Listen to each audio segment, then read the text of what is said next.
স্বাগতম সবাইকে স্বপ্নপূরণ একাডেমিতে। আশা করি তোমরা সবাই ভালো আছো।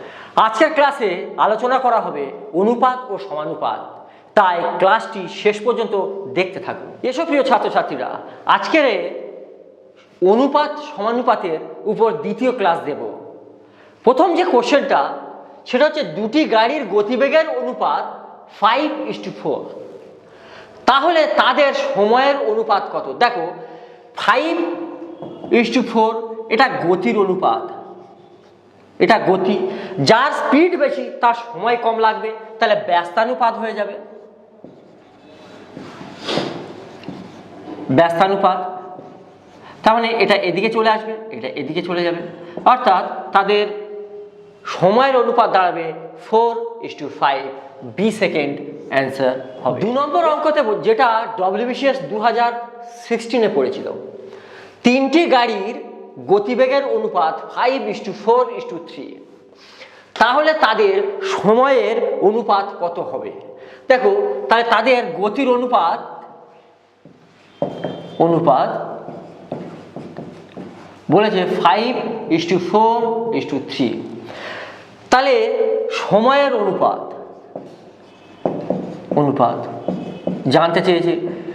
তাহলে গতির সাথে সময় ব্যস্তানুপাত, কিন্তু দুজনে হলে নয় আমরা এটা এদিকে দিতাম, এটা এদিকে দিতাম, কিন্তু এটা তো তিনজনে করার নিয়ম হচ্ছে যেটার নিচে বসাবে সেটা চাপা দিয়ে অন্য যে দুটো আছে তাদের গুণ করে সেখানে বসিয়ে দাও।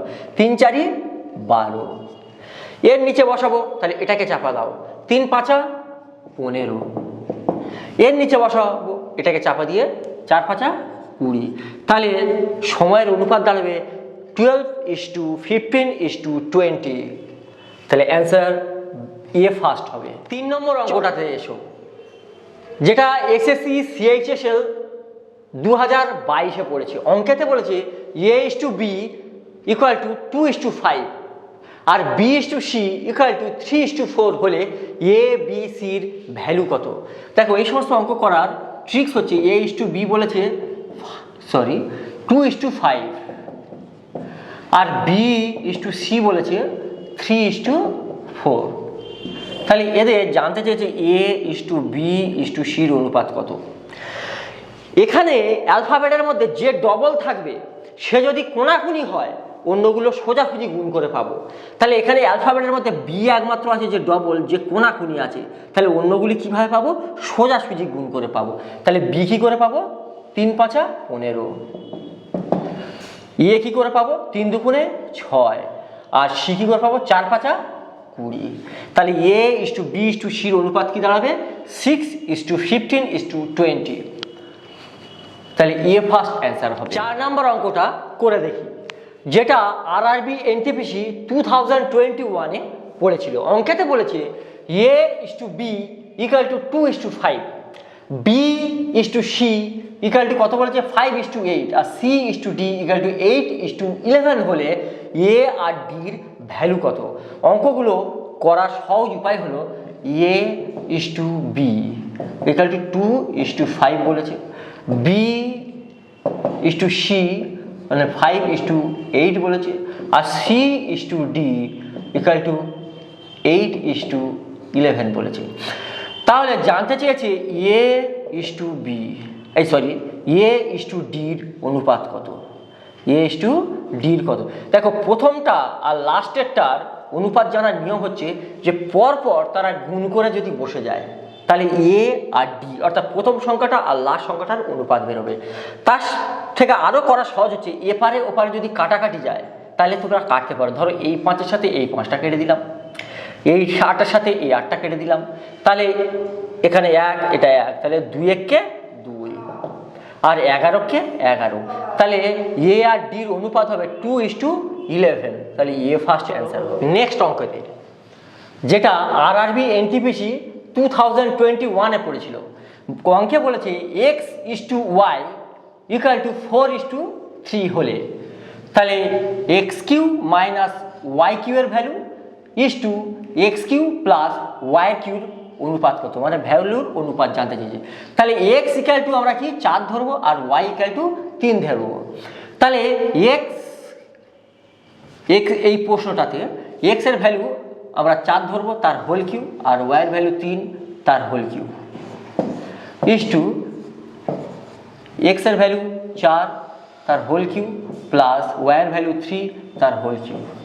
তাহলে 64 মাইনাস 27 ইস টু 64 প্লাস 27, তাহলে বিয়োগ হলে 37 ইস টু 91, তাহলে অনুপাত দাঁড়াবে 37 ইস টু 91, ইয়ে ফার্স্ট অ্যান্সার। নেক্সট অঙ্কতে এসো, যেটা এসএসসি সিজিএল 2023-তে পড়েছে। প্রশ্নে বলেছে P is to Q equal to 3 is to 4 এবং Q is to R equal to 4 is to 7 হলে P plus Q is to Q plus R is to R plus P এর value কত জানতে চেয়েছে। তাহলে আমরা লিখব P plus P is to Q মানে 3 ইস টু 4 আর Q is to R equal to 4 is to 7, এটা বলে দিয়েছি। আমি কি বলেছিলাম যে যে অ্যালফাবেট ডবল থাকবে সে যদি কোনাকুনি হয় অন্যগুলো সোজাসুজি হবে। তার মানে P is to Q is to R এর ভ্যালু কীভাবে বের করবো, যে কিউ এখানে কোনাকুনি আছে তাহলে কোনাকুনি গুণ করে পাবো 4 4 16, পি কী করে পাবো, এটা পি মানে এটা 3 4 12 আর এইটা 4 7 28। দেখো এদেরকে 4 দ্বারা কাটা যায়, 3 4 12 4 4 16 4 7 28, তাহলে P equal to 3 Q equal to 4 R equal to 7। এবার প্রশ্নতে বলেছে যে পি প্লাস কিউ, তার মানে পি প্লাস কিউ এরা দুজন মানে 3 আর 4 7 ইস টু কিউ প্লাস আর, তার মানে কিউ কত 4 আর 7, তাহলে 4 আর 7 11। তারপর বলেছে আর প্লাস পি, দেখো আর মানে কোনটা 4 7 আর পি মানে 3, কত দাঁড়াচ্ছে 10, তাহলে ইস টু 10, তাহলে 7 ইস টু 11 ইস টু 10 অনুপাত দাঁড়াবে, অর্থাৎ ইয়ে ফার্স্ট অ্যান্সার আছে। নেক্সট অঙ্ক যেটা ডব্লিউবিপি 2015-তে পড়েছিল। অঙ্কেতে বলেছে দুটি সংখ্যার অনুপাত 5 ইস টু 6 এবং তাদের গসাগু 7, তাহলে সংখ্যাটির সমষ্টি কত। ভালো করে বোঝো, সংখ্যার অনুপাতের সাথে যদি গসাগু গুণ করা হয় তাহলে সংখ্যা পাওয়া যায়। তাহলে একটা সংখ্যার অনুপাত 5, তাহলে এর সাথে যদি আমি গসাগু গুণ করি তাহলে কি পাবো, একটা সংখ্যা 5 7 35 একটা নাম্বার। আর একটা সংখ্যার অনুপাত কত 6 বলেছে, তাহলে এর সাথে গসাগু গুণ করো তাহলে 6 7 42, তাহলে একটা সংখ্যা 35 একটা সংখ্যা 42, তাহলে এদের সমষ্টি মানে যোগফল কত 77। মনে রাখবে যে সংখ্যার অনুপাতের সাথে যদি গসাগু গুণ করা হয় তাহলে অরিজিনাল নাম্বার অর্থাৎ সংখ্যাটাই পাওয়া যায়, তাহলে অ্যান্সার ইয়ে ফার্স্ট হবে। এই ছিল আজকের ক্লাস, আশা করি বিষয়টি আপনাদের কাছে পরিষ্কার হয়েছে। ধন্যবাদ ক্লাসটি মনোযোগ দিয়ে দেখার জন্য।